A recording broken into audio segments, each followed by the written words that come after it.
First step to making your banana ice cream, you need bananas. And this is the main ingredient, the base ingredient, and then you can add whatever you want to it. Berries, dates. You have to make sure that they're ripe, otherwise they're just going to be chalky and disgusting. Do it overnight too. They don't freeze in 2 hours. You're just going to get a sloppy banana. So once they're frozen, there's a lot of bananas in here. I'm using dates today. It's going to be a very caramelly banana vanilla-y ice cream. It's going to be epic.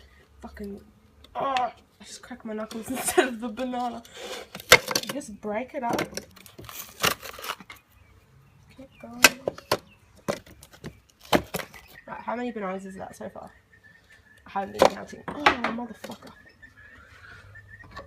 Oh, wash that shit, because we don't want no bird shit on our bananas.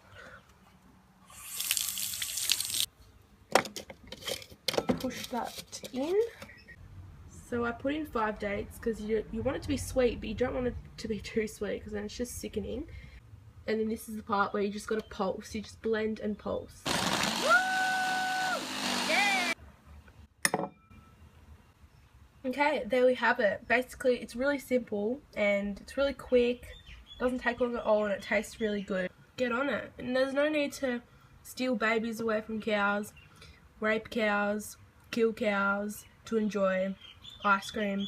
And it's literally made from 2 ingredients: frozen bananas and dates. And you can put anything in it, like I said. You can put berries in it, you can put, you know, cocoa powder in it, make it like a chocolate ice cream. Oh yeah, and you can even do mangoes, okay? Make like a mango sorbet. You can do it the easy way, which is just peel some mangoes and then freeze them, and then you blend them just like I did with the banana, and you can put sugar to it, you can put some lime juice to it, and essentially it's just really, it's a different texture to bananas. So if you don't like bananas, try mango sorbet, it's really good too. You know, man,